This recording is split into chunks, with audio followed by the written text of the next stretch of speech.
Right. I was looking at it. All right. I'm not looking forward to that game. Which one? Resident Evil. No? Mm-hmm. Why? Is it scary? No, witches, vampires, werewolves. That should be you. No, it's supposed to be a zombie movie. A zombie game. True. Bring on the gay zombies. Okay. Gay zombies. I'm gonna eat your cock. Alright. Let's do this. How's it going, everybody? This is The Slice. Today we are doing another Batman actual movie ramble, right? I honestly was actually rooting for this one to get into the Batman But because of democracy, we couldn't get it in. I wanted to. I don't know what the democracy... Oh, he's a dictator. Carlos is a dictator. Damn it, Carlos. Carlos right now, he's on a special assignment, which no one cares. But Where have we lived? Oh yeah, but we're here, everyone. Me and Cruz, today's hosts for the Batman Mask of the Phantasm animated series movie. One of the greatest animated Batman movies. It released in theaters, right? Yes, it did. And well, obviously it didn't do quite so well, like maybe Thumbelina or whatever. What is it? Land Before Time? Land Before Time. I love that movie. Just the first one. After the first one, they got two Sesame Street. They look. If you want to talk about movies milking the crap out of their series, look at Land Before Time, Air Bud. Like the 90s were doing the same shit. Thankfully, 5 got 3 movies and that's it. Yeah. Like a lot of people complain about all these movies being milked, but the 90s we did it too. We did it too. Yeah. We were sucking off as much as we could. We were milking that cow till... Yeah, till it was dry, and then we took its calf and milked it even more. So that's how we worked. Well, so, anyways, Cruz, Mask of the Phantasm animated series. I know if we watched this movie maybe countless of times, but... Dude, I had to buy countless VHS. Because that's how many times I went to this movie. Oh, that you burned them out? I burned them out, rewind them, fast forward them. I would say I was probably an owner of each version of the series. I had the VHS, I had the DVD, and I had the Blu-ray. It was good. It was nice that it came out on Blu-ray. It was so bad that my grandmother had a copy at her house. Oh, so you were kind of like an addict, right? Yeah, I had one in my house, and right after school I go to grandma's. And I'm like, okay, I'm doing my homework. Yeah. Where's Batman? Oh no, yeah. This one obviously is off the heels of one of the probably greatest animated series. A movie before its time. No, I'm talking about the series itself. A series before its time, too. A series before its time, which is the animated series, which debuted in 91, right? Or 92. 92. For basically, 4 seasons. Yeah, for 4 seasons. And this movie kind of leads off to almost being the finale of that. It felt like the whole series finale. Yeah. If we didn't do the research that we did, yeah, we would have continued thinking it was the series finale. Yeah, no, but it's kind of like this. It almost feels like it. Like I believe these movies like this, animated movies that are part of a animated series that's going on, should always kind of end like this. You know, yeah. I think you've seen it before. Rugrats, when they go to Paris or they do these things, or you know, like when Digimon they do movies. Like you kind of allude to the whole. This is the ending. Yeah. You know, Teen Titans. A couple years ago they did it when they went to Tokyo. You know, they're talking about Teen Titans versus. Oh no, where they do the Tokyo. They go to Tokyo, and then a lot of people say no, it's a continuation, but you would believe it's. And then but right then after the series ended. Yeah, because I mean, would you say Robin made? He finally ended up making out with Starfire would be kind of like something you would talk about, like right during the series, like how do you not bring it up after it? Like why aren't they hooking up? Yeah. But this the animated series. Basically creation of obviously the great writers and staff of the animated series. And I think that's why DC's movies right now, animated movies, are doing so good, because it's the same writers and same producers since then. Yeah. Well, I'm not gonna give the recent movies too much. Oh no, yeah, you know. I don't think a lot of them tend to kind of linger on recent movies and stuff like Suicide Squad, which you believe it's more hanging on to the whole fact of the movie, right? Yeah. When it came out. But I was telling you earlier that this movie shows a lot that you don't really need too much like action packed type of stuff like how you see nowadays, even in DC or even Marvel. Like, as long as you have a great story and good moments where you could just say, "Wow, this was good." I think you could nail this movie as almost perfect. I think perfect. This movie is perfect. Yeah. It doesn't need the fam and bright lights like all these other animated movies. Yeah, it doesn't need 10 Robins or it doesn't need like 50 Spider-Mans. Oh yeah, or it doesn't need like the world ending type to be such a great movie. Yeah. And this was such a simple story, like I think we could talk about it where girlfriend, he falls in love. Well, this is a kind of like they do a kind of like their own year one in a way. I thought that was freaking Arrow going back in time with flashbacks. The flashback, but they weren't that intense because you didn't get commercials after. Yeah, that's true. Yeah, we didn't need 10 seasons to tell you we're finally out of the island. Oh, in the next season we're back in the island.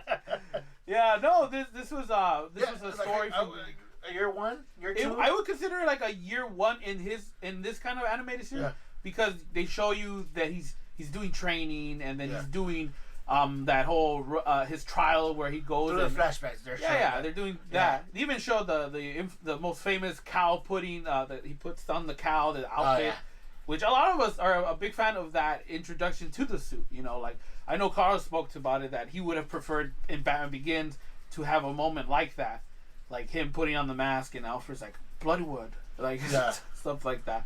Mm-hmm. But yeah, Cruz, it's like a year one continuing. What's kind of can you brief us on what we are? So pretty much the story is about Bruce is contemplated either finding love or not finding love. So wait, well in the beginning, it's mostly him finding out someone's the new killer, right? There's a killer. Yeah, and they don't know. They're blaming it on Batman because it looks like Batman. Yeah. I don't know how it looks like Batman, but it looks like Batman. He's wearing a black outfit. Yeah. And the cop, what is he? The councilman? He's a councilman. The councilman's going after Batman, blaming Batman that he's the one going after the mob bosses. Yeah. And Commissioner Gordon's like, you know what? I want no part of this. I love how Gordon literally comes out in two scenes. He's like, it's not him. And the next one, I'm not gonna do anything with it. You guys want him. You guys get him. He just disappears. I want nothing. Yeah, he just literally leaves the studio. He's never. Aren't you supposed to be protecting Batman? He just forgets it. Batman can handle himself. And so then, ends up that he's putting the pieces together. And an old flame. Old love flame comes back. And nothing happened. Mm-hmm. Boom, she's back, and at the same time, this is going on, and he's putting the pieces together. And it's like all these people that this person's going after. Yeah, it's the same people that hurt her family. Yeah. So Bruce is like, the hell? Yeah. This is not a coincidence. Mm-hmm. So they're all connected to the family. Yeah, they're connected to her. Yeah. So he to the dad. So I guess they confront each other again. Yeah. And she tells him, "Hey, it's my dad. My dad's doing all this. He might be my dad. He might be killing." And Batman's like, "Okay, I need to stop your dad." And she's like, "Can you think we could work again?" Yeah. Oh yeah, because they're old flames, and they meet in his year one type phase where he's contemplating on what to do. And all the Easter eggs in those flashbacks. Is you see the Batmobile. You see. Yeah, they do the tiger claws. The tiger claws and all that. And Bruce proposed to her in the flashbacks.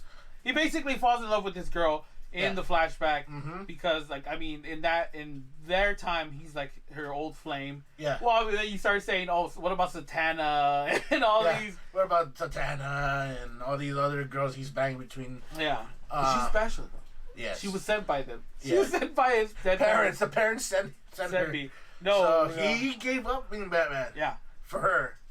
Well, he was about to. Yeah, he proposed and everything. And stuff happened. She sent back the ring saying, I'm too young. Dad says that you can't get married. But stuff is happening in the background because dad and daughter are running away from the mob. Yep. And I like that. There's a lot of mob type. It's like a noir type of story where it's like mobs chasing down people, hunting them down, and then Batman, obviously a detective himself, trying to figure out the case.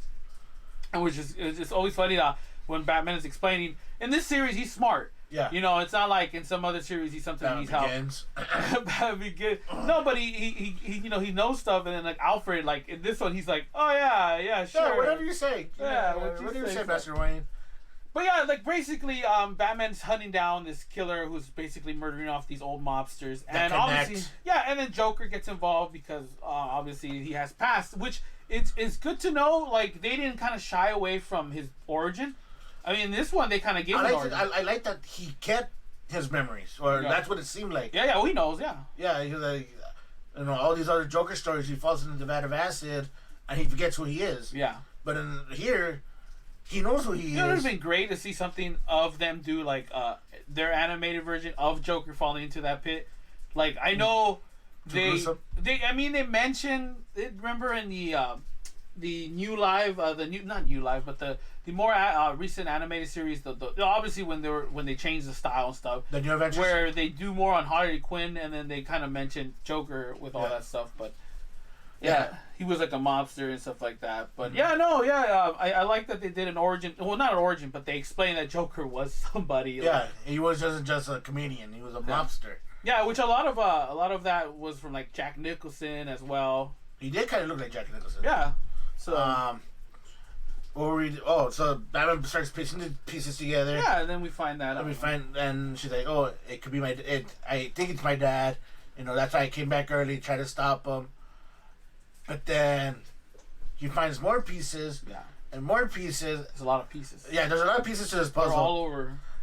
And then he ends up finding out that I love one of the pieces of him finding out who Joker is, and like an old man. It's only one red pencil. Picture. He sees a picture, and then he's like, "Oh, look, a red pencil." And he puts a smile on this random mob guy.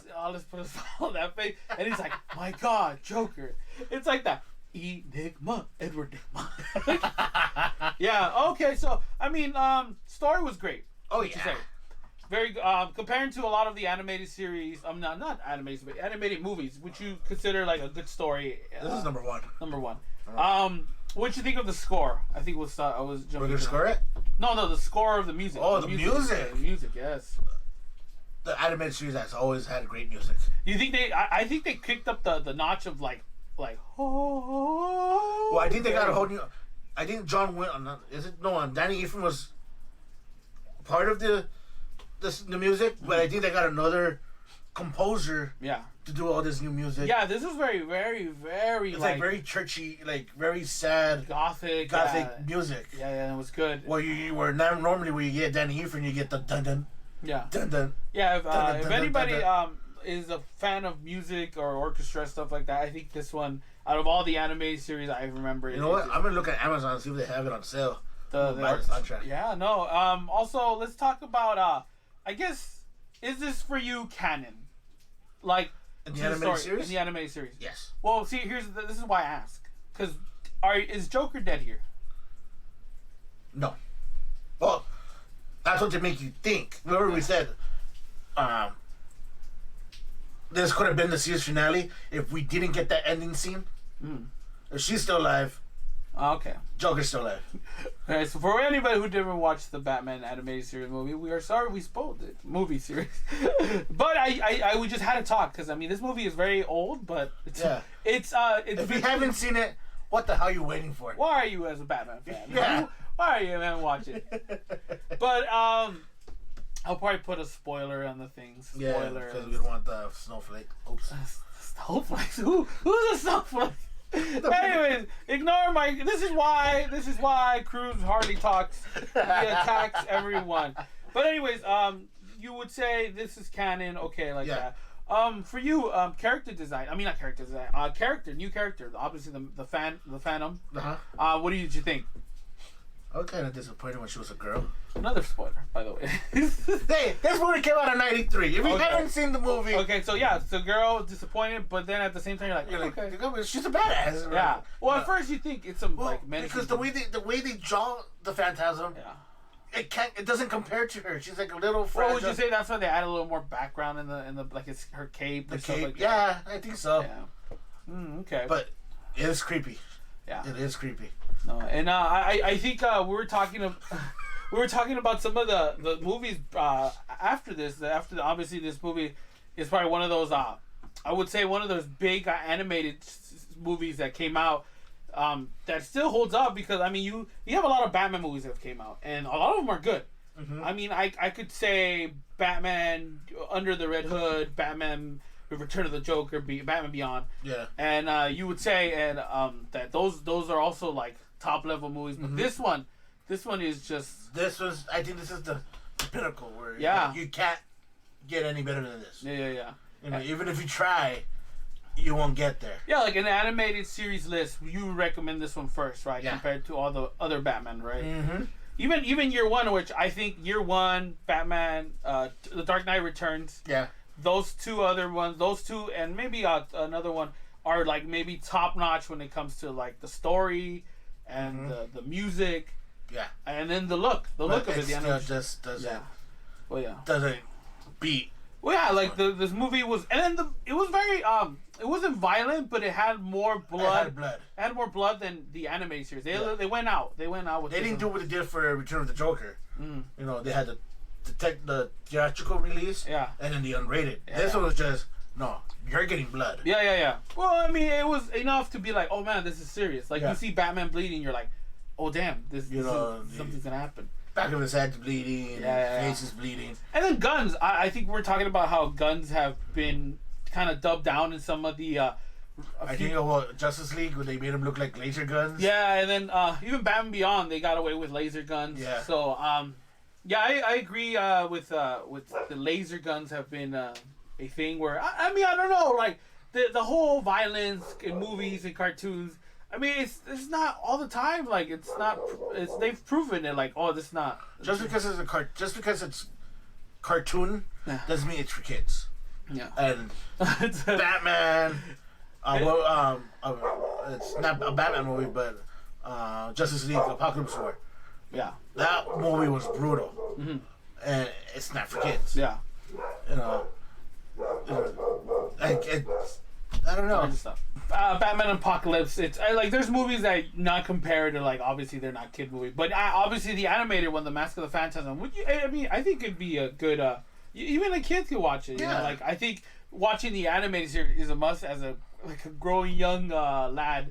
You need to watch the series to feel like I understand Batman. You know, but making the movie Batman Mask of the Phantasm, I think it's probably top notch in anybody Batman fan collection. Yeah. But Cruz, anything you want to say about this movie? Anything that stood out for you that you liked about this film? Anything I liked about this film? Yeah. The action. The action. Just the last 5 minutes of the movie where they're at the theme park and everything exploding. Yeah. And Batman and Joker are flying everywhere. Yeah. You had mentioned it, the kaiju fight. Oh yeah. Where Batman and Joker are fighting in the little city. Yeah, like when kaiju, like Godzilla and King Kong. Yeah, that was I think one of my favorite scenes in the whole entire movie. Like this whole movie is great. Yeah. You know, I don't think there's any negative things I could pick out of this movie. No. Besides that Asian lady with the black eyes. Oh, she was very like alien, like yeah. I don't know what happened there.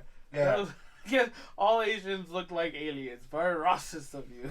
But from there, like I said, I don't think I could get any negative things out of this movie. Yeah, no. One thing I liked about it felt very like a horror film type of vibe. Like when the Phantasm comes out, like Chucky saw your angel of death away. That cemetery scene was Mr. Bronski's. Yeah, no, it was good. Mr. Bronski. Yeah, no, I love that they gave that creep factor about him, and that's why I think I was a big fan of the Phantasm in this. And every time I hear they're gonna bring him out again, like not him out, but the character, I'm always like, oh man, what they're gonna do. So I know there's a new comic coming out. It's already out where they're making her canon. In the DC comic line. Yeah. The last time we see Andrea Belmont in the animated series was the ending of Batman Beyond. Or one of the episodes of Justice League Unlimited, right? Yeah. They kind of finish off the story for Batman Beyond, right? Yeah, they say, Bruce, Terry's your son, we wanted him to be like you, but have the same moment, like we hired somebody to kill off your parents. The parents, and ends up being Andrea. Yeah. But she couldn't go through it. Yeah. But then eventually he still gets the tragic. Life happens. Yeah, life happens. So yeah, that's life. But yeah, no. I guess what we could recommendations for this movie. Don't watch it. No. Stay away from this movie. No, yeah, no. But all kids aside, I think this is a definitely recommendation. You need to own this movie. Yeah, we talked about Batman series during the live action. I think this one also is a must. Like, you could watch the Batman Tim Burton, the Nolan Dark Knight, and this one as well, the Batman animated series. Like I said, I needed multiple copies of this movie because I just burned through it. Yeah, it's one of the greats. If anybody, like I said, is a Batman fan, you either seen it and you know what we're talking about, and if not, you definitely need to buy one. Just own it. It's just a recommendation off. If you guys have HBO Max, it's on there. Oh yeah, watch it there. Yeah. So I mean that was our ramble of the of Batman, the Mask of the Phantasm, yes, the animated series movie. Like I said, debuted on 1993 during Christmas, and Christmas it was time. A great Christmas gift for all those who were I remember it. Yeah, so hope you guys have a good one. Like I said, like or dislike, subscribe. Tell us what you want to know, what you want to hear. Yeah, like I said, if you want to subscribe, go for it. If not, we'll catch you in the next one. All right, bye. What's going on, guys? This is Gambino. I just wanted to talk more about Batman Mask of the Phantasm. I think what we missed out was on the voice actors that were doing this movie. Mark Hamill, Kevin Conroy, and then Dana Delaney. I mean, they were very awesome. Awesome. They were on point this movie. Joker obviously played by Mark Hamill, and then Kevin Conroy playing Bruce, and Dana Delaney basically playing Miss Beaumont, but she also plays Lois Lane in Superman animated series. But yeah, I think their acting was, I think, just by far one of the best I think they've done in the animated series. I think the tone of this movie was very I think it was much darker than the normal animated. I mean, obviously the animated series is a little darker tone than most cartoons, but I think this one was more as serious as it can be. And also just want to touch down on the Phantom, basically kind of looking like the Grim Reaper, if anything. But I was a big fan of his design, almost kind of like I said, Batman-like, but kind of just like Death. Like it's like an upgraded version of the Grim Reaper. So yeah, I just want to touch upon just mostly the voice acting and then some of the looks. And like I said, I think with Bruce, with Batman, I think he was very more broken on this one. Not necessarily like I think just the memories of the past was just more haunting on him, and then it was a little more serious, especially with donning more of his parents. I think they mentioned a lot that of his parents dying and stuff like that. So yeah, that was just a quick little, I guess, last minute type of adding, just because I wanted to talk about I forgot we talk about the voice actors because they do such a great job all the time. We kind of forget, but yeah, Mark Hamill always kicking ass, and then also Kevin Conroy. So they had a good cast, obviously from the animated series, but I feel like this one was very good. I mean, this was intense. I really appreciate it. I really appreciate it that they did a great job. Yes, Gabby, yes. Appreciate yourself. All right, thanks. Bye.